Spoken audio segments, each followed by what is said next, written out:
네, 김건희 특검이 통일교 청탁 의혹의 핵심 인물인 윤영호 전 세계본부장에게 징역 4년을 구형했습니다. 윤 전 본부장이 최후 진술을 통해서 추가 폭로를 할지 여부가 관심이었는데 정치인 실명 언급은 없었습니다. 네, 선고는 내년 1월 28일에 이뤄질 예정인데요. 남은 쟁점 포함해서 주요 사건 사고 소식 임주혜 변호사와 함께 짚어보겠습니다. 어서 오세요. 네, 안녕하세요. 예, 안녕하십니까. 먼저 어제 오후 4시에 열렸던 전 통일교 윤 전 본부장의 결심 공판과 관련된 이야기부터 해보겠습니다. 여러 의미에서 관심이 정말 집중이 됐는데 먼저 검찰이 징역 총 4년을 구형을 했습니다. 윤 전 본부장에게 적용된 혐의가 4가지였고 총 4년이었습니다. 그 부분부터 먼저 좀 짚어볼까요? 지금 윤 전 본부장이 받고 있었던 혐의는 기본적으로 어떤 통일교의 청탁의 대가로서 샤넬백 등을 포함한 이제 금품을 제공했다는 부분이 문제가 되는 것들이 있고요. 이제 뿐만 아니라 쟁점이 되는 그 측면은 이제 업무상 횡령을 했다 이런 부분까지 함께 문제가 됐습니다. 예. 이와 관련해서 정치자금법 위반 업무상 횡령과 관련해서 총 징역 4년이 구형이 되었는데 양형 기준 등을 생각해 본다면 어느 정도 예측이 가능했던 구형이 아니었나 이런 평가가 가능할 것 같고요. 물론 어디까지나 구형이기 때문에 최종 선고 결과를 지켜봐야겠지만 윤영호 전 본부장 같은 경우에는 일단 기본적으로 본인이 어떤 직접적으로 이득을 받았다기보다는 통일교에 대한 어떤 청탁을 어떤 실행을 한 인물이라는 점에서 이 징역 4년 구형보다 조금 낮은 수준에서 다만 실형은 피하기 어렵지 않을까라는 예측이 나오고 있습니다. 예, 특히 어제 결심 공판이 주목받았던 이유 중에 하나가 윤 전 본부장이 통일교와 정치권의 유착 의혹에 대해서 새로운 폭로를 예고했기 때문인데 결과적으로는 추가 언급은 없었고 반성하고 있다. 이 점만 언급을 했잖아요. 왜 그랬을까요? 그렇습니다. 사실 일반적인 경우라면 최후 진술은 본인의 방어권을 행사하기 위해서 매우 중요한 시간입니다. 결국 최종적으로 어떤 구형이 나올 것이고 본인의 이에 대한 의견을 표명함으로써 결국 선고가 가장 중요한데 양형에 있어서 어느 정도 참작을 받는가를 판가름할 수 있는 중요한 시간이기 때문인데요. 이 자리에서 지금 징역 4년이 구형이 되었는데 어느 정도 죄질이 좋지 못하다는 점을 감안할 때 반성하고 있다. 이런 부분에 대해 좀 참작해달라는 이야기를 하는 것이 합리적이지 여기에다 대고 오히려 내가 다른 죄도 있다. 다른 사람에게도 금품을 제공했다라는 것을 폭로하는 것이 적절한 장소가 아니었다라는 평가도 전 충분히 가능해 보입니다.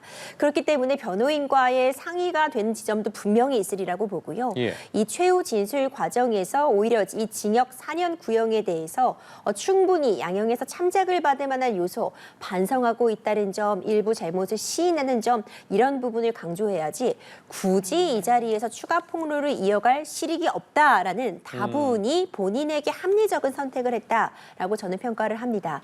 다만 이후 추가적으로 조사가 불가피해 보이기 때문에 당장 어떤 어제 폭로는 없었다고 해도 추가적으로 어떤 히든 카드를 가지고 언제 꺼내놓을지는 모르는 상황이다라는 예측도 가능합니다. 그 히든 카드라고 하셨는데 어제 윤 전 본부장이 이런 이야기를 덧붙였어요. 그러면서 보석을 좀 허가를 해달라라고 했는데 그렇다면 보석 허가를 위한 어제는 전략이었다 여러 가지 부분들이 이렇게 좀 해석해 볼 수도 있겠습니까?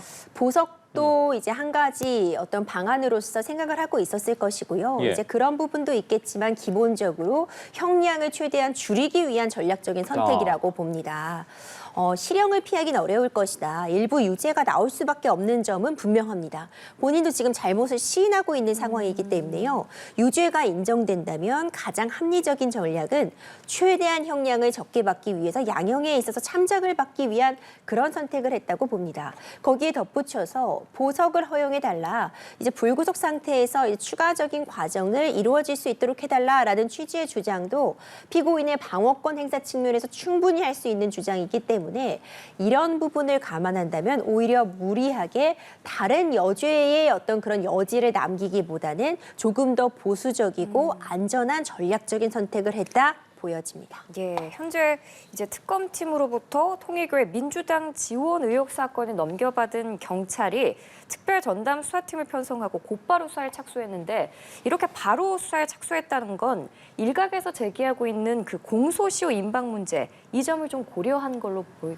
고려할 수밖에 없는 상황입니다. 일단 기본적으로 윤 전 본부장이 8월에 이미 특검 측에다가 관련된 의혹에 대한 이야기를 했다라고 지금 얘기가 나오고 네. 있는데 지금 이미 12월입니다.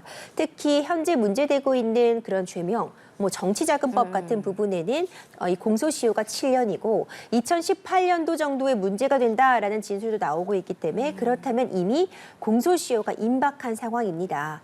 왜 이걸 이렇게 바로 수사하지 않고 갖고 있었느냐, 일명 뭉개두었느냐 이런 부분들이 비판의 대상이 되면서 이 사건을 이첩받은 입장에서도 속도를 낼 수밖에 없는 상황, 당장 수사에 착수해야 된다는 그런 목소리에 부응할 수밖에 없는 상황이라고 생각이 됩니다. 그 공소시효 관련해서요. 지금 정치자금법 위반 혐의 같은 경우에 7년이라고 해서 곧 임박했다라고 말씀을 해주셨는데 이게 뇌물수수 혐의를 적용하면 또 달라지지 않겠습니까? 이 부분에 대해서는 경찰도 어쨌든 내용을 좀 들여다보겠다라는 입장을 취하고 있는데 어떻게 좀 각각 해석해봐야겠습니까? 이 정치자금법과 뇌물죄라는 것이 어떻게 보자면은 어느 배명이 적용되느냐가 좀 애매한 측면이 있을 수 있습니다. 예. 정치자금법은 이 정치자금을 적법하게 지급하는 것은 문제가 없겠죠. 투명한 정치자금의 관리에 관한 그런 법이라고 본다면 뇌물죄 같은 경우는 이제 부당한 어떤 청탁을 목적으로 공무원에게 금품을 제공한 경우 이 금품이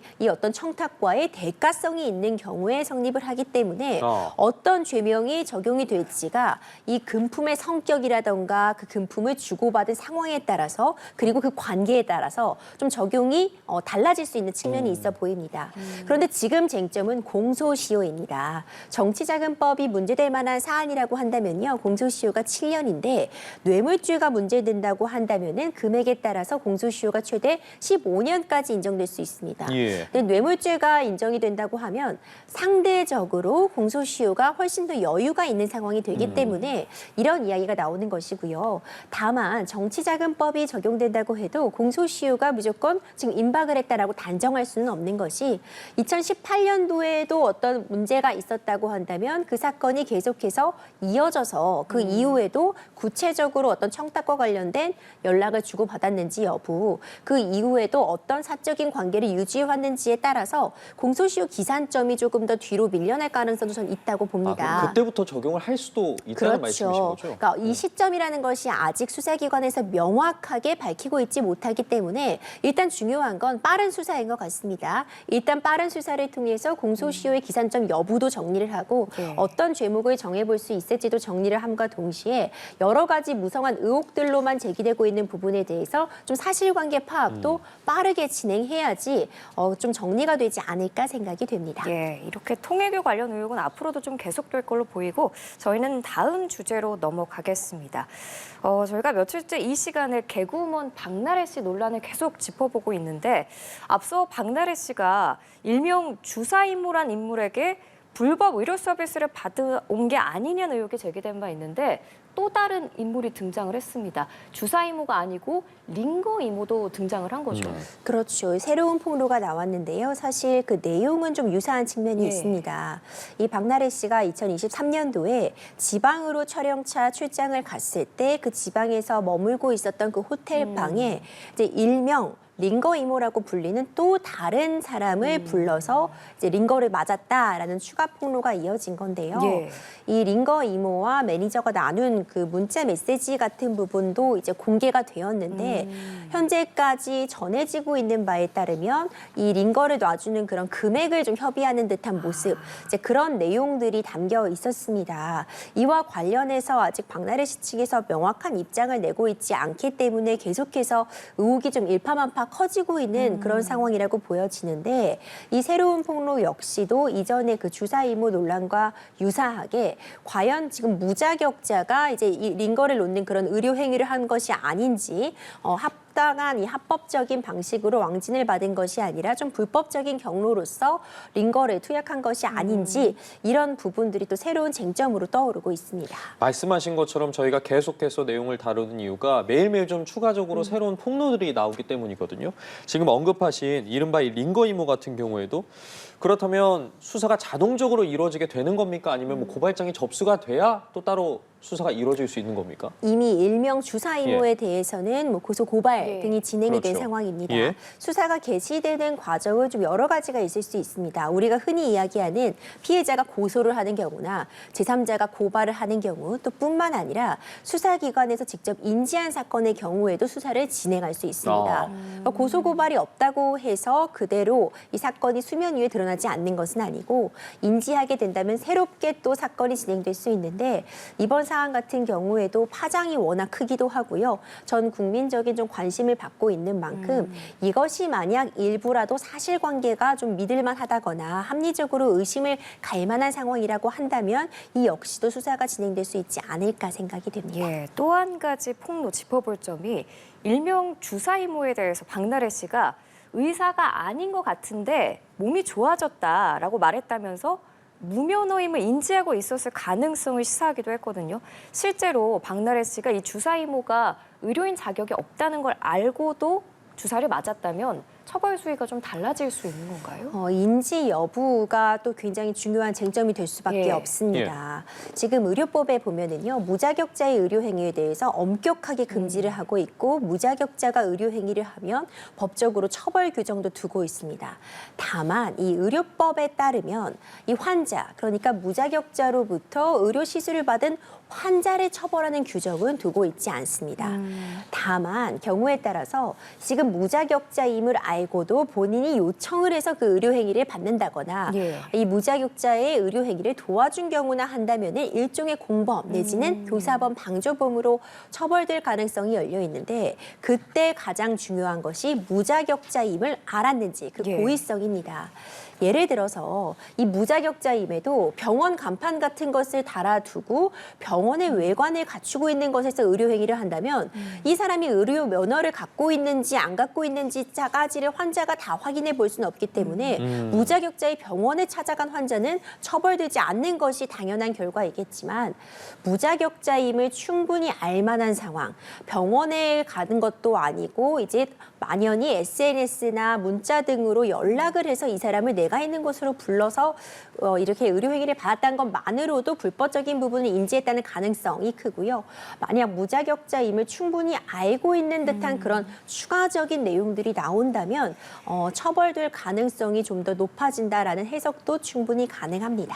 그리고 이런 상황에서 박나래 씨의 전 매니저가 이런 추가 폭로를 했습니다. 내용을 좀 들여다보자면 2023년부터 지난달까지 박나래 씨의 매니저로 재직을 하면서 여러 차례입니다. 의사의 처방 없이는 구할 수 없는 약을 내 이름으로, 그러니까 본인 이름으로 이제 받아서 박나래 씨에게 건넸다라고 주장을 한 건데 지금 이렇게 되면 약사법 위반에 해당하는 것 같고 또 궁금한 점이 하나가 박나래 씨가 직접 한 게 아니라 매니저 본인이 이제 이 약을 처방받아서 박나래 씨한테 건넸다면 매니저도 좀 처벌을 받을 수 있는 소지가 있는 거 아닙니까? 그렇습니다. 정확하게 지적해 주신 것처럼 대리 처방은 불법입니다. 네. 이 부분은 명확히 하고 가야 되는데요. 내가 같은 집에 살고 있는 가족이라도 해도 제가 대신해서 가족 구성원의 약을 받아다 줄 수는 없습니다. 그렇죠. 예. 대리 처방은 정말 예외적인 상황, 거동이 불편한 환자에 대해서 뭐 가족이 비대면 진료 이후에 약을 받아간다거나 하는 예외적인 상황에서만 허용이 되기 때문에 대리 처방은 불법이다라는 점은 명확하게 하고 가야 될 것 같고요. 예. 매니저 역시도 본인이 먹을 약이 아님에도 불구하고 이것이 어떤 강요에 의해서였을지라도 대신해서 처방을 받아다가 이 약을 건네준 부분이 있다면 일정 부분 법적 책임을 피하기 어려운 측면이 있습니다. 다만 이것이 자발적이었기보다는 어떤 상하 관계라던가 일을 하는 관계에서 정말 이 부탁을 거절하기 어려웠을 것이다라는 점이 인정이 된다면 예. 충분히 그런 부분은 참작이 될 것이다라고 보고 대리 처방이 만약 있었다고 한다면 이 부분은 관련된 법 위반이 분명하다 이렇게 또 판단이 될 수 있습니다. 예, 지금 이런 불법 의료행위 문제가 연예계뿐만 아니라 다른 곳에서도 터졌습니다. 대구 수성구청장이 의료기관이 아닌 곳에서 진료받은 혐의로 입건된 사실이 뒤늦게 알려진 건데 코로나19가 유행할 때 수성구 보건소 소속의 의사에게 의료기관이 아닌 구청 집무실에서 수액을 맞은 걸로 알려졌습니다. 이에 대해서 보건소 측이 의료법상, 간호법상 아무 문제가 없다라고 주장을 하고 있는데 경찰이 이달 중으로 검찰 송치 여부를 결정할 방침이라고 해요. 근데 출장 의료가 모두 불법인 건 아니지만 일정한 절차가 지켜져야 하는 거죠. 맞습니다. 말씀 주신 것처럼요. 우리가 이른바 왕진이라고도 예. 표현을 하는데 의사가 직접 내가 있는 곳에 와서 가정 방문을 통해서 진료를 하는 경우가 모두 불법인 것은 아닙니다. 예. 이 왕진이 허용되는 그런 상황은요. 일단 기본적으로 이 환자의 요청이 있을 때 의사가 이를 수락한 경우가 이제 대표적인 경우라고 할 수 있고요. 이 가정 방문 치료만을 전담하고 있는 그러니까 일명 왕진 전담 의사도 존재하는 것이 맞습니다. 보통은 좀 의료 취약 지역이라고 볼 수 있는 농어촌에서 이뤄질 수도 있다라고도 평가가 가능한데 지금 제시되는 논란은 특히 코로나19 시기에 대구구청장이 본인의 집무실에서 병원에 가지 않고 보건소를 이제 인원들을 불러서 수액을 맞았다라는 것이 문제가 되는 것인데요. 지금 보건소 측에서는 이제 당시 보건소장이 의사였고 이 보건소에 근무하는 간호사가 의사의 처방에 따라서 수액을 놓은 거기 때문에 관련 법 위반은 없다라는 입장을 밝히고 있습니다. 다만 일단 이 사건이 입건이 된 상황이기 때문에 수사기관 측에서는 과연 불법적인 부분은 없었는지 제대로 처방을 받아 이루어졌는지 양쪽 모두 동의가 된 상황인지 기타 상황에 대해서는 사실관계 확인 및 조사는 불가피할 것이라고 봅니다. 알겠습니다. 다음 주제로 넘어가 보도록 하겠습니다. 다음은 이른바 계엄령 놀이라면서 환경미화원들에게 갑질을 한 혐의를 받는 양양군 공무원 소식을 다뤄보도록 할 텐데 이 공무원이 결국 어제 구속된 채로 검찰에 송치가 됐습니다. 조사 결과 어쨌든 피해자들의 주장이 대부분 사실로 밝혀졌고 이 공무원도 혐의 대부분을 인정했는데 좀 놀랄만한 부분이라고 해야 될까? 이런 얘기를 했습니다. 분위기를 내가 좋게 하려고 한 장난이었다라고 이야기를 했는데 결국 이거 해석해보면 범죄 의도의 정도가 낮았다라는 주장이지 않겠습니까? 좀 어떻게 봐야겠습니까? 전 재판 과정에서 오히려 양형에서 불리하게 참작될 수밖에 없다고 봅니다. 지금 문제되고 있는 혐의점들이요. 본인의 주식이 떨어지면은 이들을 짓밟고 폭행을 하고 빨간불, 그러니까 주식에서 빨간불이 상승을 의미하기 때문에 빨간색 옷을 입으라고 강요한다. 이제 이런 부분은 사실 약과에 불과했습니다. 상습적인 폭행과 폭언이 있었고 환경미화차를 운전을 하다가 이 환경미화원들을 두고 그대로 이 차를 출발시키면서 쫓아오라고 하는 등의 행동, 이건 누가 보더라도 가학적인 괴롭힘의 목적이 담긴 행동이라고 보고요. 이 정도를 장난이라고 표현할 수 있을지 느끼는 사람이 이것을 너무나도 극심한 스트레스로 받고 이걸 당하는 사람이 괴롭다면은 그건 장난이 아닙니다. 이건 범죄라고밖에 평가를 할 수 없을 것 같고요. 예. 대부분 지금 진술이 나왔다는 점들에 대해서 사실로 드러난 상황이고 이런 집단적인 괴롭힘에 대해서 결국 구속 성취가 된 상황입니다. 예, 양양군이 앞서서 행안부와 고용부가 실시한 감찰 결과에서 문제점이 드러나게 되면 책임자에 대해서 엄중한 징계를 내린다는 방침인데 여기서 책임자라는 게 직접 행위자 외에 그 상관, 관리 감독 책임자가 포함될 가능성도 있는 건가요? 이것은 일종의 직장 내 괴롭힘입니다. 이런 집단, 이런 곳은 조직이라는 것이 있고 층층이 상급자 그리고 동료들이 있을 텐데 이렇게 한 사람이 혼자 이렇게 폭행을 하고 괴롭힘을 이어가는 동안 관리자는 무슨 일을 했는가라는 그런 비판, 책임에서 자유로울 수 없을 것 같습니다. 이들은 상하관계이기 때문에 직접적으로 이 조직에게 본인이 당하는 이 부당함을 알리기 어려웠을 측면이 있지만 그럼에도 불구하고 이런 것을 필터링하고 또 안전망을 치는 것이 조직의 존재 이유입니다. 이 과정에서 가해자뿐만 아니라 그 위에 상급자 내지는 이 기관 자체가 조직적으로 이런 범행을 묵인하거나 용인하거나 오히려 방조하고 있는 정황이 있다면 추가적으로 수사는 반드시 이루어져야 된다고 봅니다. 알겠습니다. 다음 소식도 짚어보도록 하겠습니다. 다음은 양육비 미지급 혐의로 재판에 넘겨진 전 쇼트트랙 국가대표 김동성 씨 관련 이야기인데 어제 1심 선고가 나왔습니다. 그런데 좀 눈길을 끄는 게 검찰이 이제 징역 4개월을 구형을 했는데 재판부에서 징역 6개월을 선고했습니다. 검찰의 구형보다 높았습니다. 이 부분 좀 어떻게 해석해야겠습니까? 그러니까 양육비 미지급에 대해서는 엄정하게 대처하겠다, 엄중한 판단을 내리겠다라는 그런 의사가 반영이 되었다고 봅니다. 이 김동성 씨 같은 경우에는 이 두 자녀의 양육비를 오랜 기간 미지급하고 있다는 부분이 문제가 된 건데요. 여러 차례 좀 논란이 되었습니다. 이제 당초에는 이제 원래는 300만 원을 지급하기로 했다가 경제 상황이 어려워졌기 때문에 액수를 160만 원으로 이제 감액을 받기도 했고요. 그럼에도 불구하고 계속해서 장시간 지금 양육비를 미지급하고 이를 지급하고 있지 못하기 때문에 이 전 배우자 측에서 지금 엄벌을 요청하고 있는 상황이었습니다. 이 재판부에서도 죄질이 좋지 못하다. 본인이 경제적으로 어려운 상황이라고 할지라도 양육비는 전 배우자에 대한 의무라기보다는 두 자녀에 대해서 아버지로서 마땅히 해야 되는 그런 일이기 때문에 최우선으로 삼았어야 된다라는 취지를 다시 한번 확인했고요. 그렇기 때문에 징역 6개월이 내려졌다라고 평가가 됩니다. 예, 그런데 이 양육비 미지급 사건에 대해서 실형을 선고하는 게 불과 몇 년 전까지만 해도 흔한 일은 아니었는데 이제는 그런 법적 기조가 엄중 처벌로 바뀌었다 이렇게 보면 될까요? 그렇죠. 양육비 미지급 같은 경우에는요, 사실 원래도 법이 있었지만 이렇게 좀 더 강화된 규정이 적용되기 전에는 정말 받기 힘들었습니다.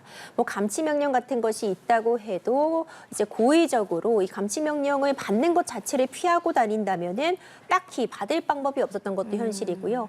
계속해서 판결이 내려져도 계속 주지 않으면 오히려 돈을 받아야 되는 입장에서 쫓아다녀야 되는 그런 일들이 반복돼 왔는데요.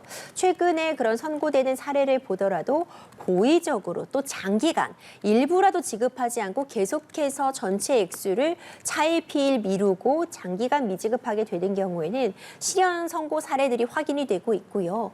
고의의 미지급자에 대해서는 인터넷상의 정보를 공개한다거나 미지급자에 대한 출국 금지, 면허 정지 같은 좀 더 강도 높은 제재 순환들이 지금 작동을 하고 있습니다. 지금 검찰 구형량보다 무거운 형량을 선고하면서 법정 구속은 하지 않았거든요. 보면은 실형은 어쨌든 선고가 됐는데 불구속을 유지한 법적인 기준은 또 따로 있는 겁니까? 양육비 예. 미지급이라는 그 성격을 감안한 조치라고 봅니다. 예. 구속이 되면 양육비를 더욱더 지급할 수 없습니다.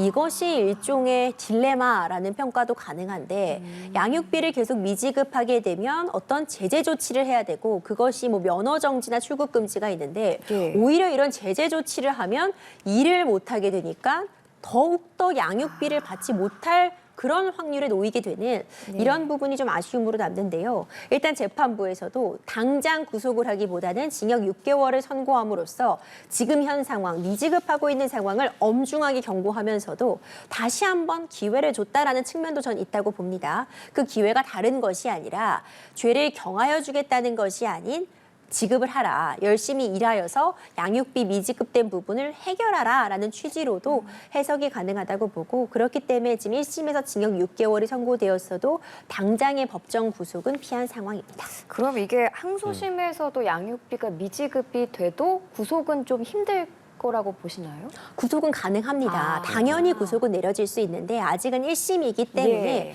적어도 조금 더 열심히 일을 하던 어떤 방식으로든 양육비를 지급하라라는 취지로 읽혀지고요. 일정 부분이라도 이 양육비 미지급된 부분을 해결하지 못한다면 구속 가능성 매우 높습니다. 알겠습니다. 양육비 관련한 대담을 나누고 있었는데 지금 재판 과정에서 김동성 씨가 밝힌 미지급 양육비가 약 9천만 원입니다. 반대로 만약에 이제 김동성 씨가 항소심에서 이전에 미지급된 양육비를 모두 다 내가 지금 지급을 하겠다라고 한다면 항소심에서 좀 형량이 줄어들 가능성도 있는 겁니까? 그렇죠. 일단 기본적으로 양육비 미지급된 부분을 해결하는 게 가장 급선무입니다. 그러니까 처벌도 중요하겠지만 이와 같은 상황을 결국 해결하기 위해서 이렇게 재판도 진행된 것이기 때문에요. 양육비를 전액 내지는 일부라도 계속해서 해결하려는 시도를 하는 게 가장 중요하고 그것이 자녀들에 대한 의무이기도 합니다. 지금 이 김동성 씨의 양육비 미지급 사건이 사회적으로도 큰 주목을 받아왔는데 앞으로 또 다른 양육비 미지급 분쟁에도 영향을 미칠 걸로 보시나요? 그렇습니다. 양육비는 아이들의 권리입니다. 이건 생존권과도 직결되는 부분이기 때문에 내가 필요한 돈을 다 쓰고 남은 돈으로 지급하는 것이 아니라 가장 먼저 지급해야 되는 성격을 갖고 있는 돈입니다. 그렇기 때문에 법원에서도 이 미지급에 대해서 엄정한 대응을 하고 있는 것인데요. 우리가 흔히 배드 파더스라고 얘기하는데 예. 배드 파더스, 배드 마더스 이런 문제가 아니라 누구라도 양육을 하고 있지 않은 사람은 양육자에게 합당한 이 비용을 지급하는 것이 맞다라는 취지의 판결이 거듭 내려지고 있기 때문에 이런 부분에 있어서 앞으로 사회에 미칠 그 영향력도 전 상당하다 이렇게 보고요. 양육비를 미지급하는 그런 문제가 해결되는 데 있어 이런 강경한 판결들이 좀 더 영향을 줄 수 있겠다라는 생각도 듭니다. 알겠습니다. 고민해볼 부분들이 굉장히 많은 것 같은데요. 오늘도 각종 사건, 사고 소식 임주혜 변호사와 함께 짚어봤습니다. 말씀 고맙습니다.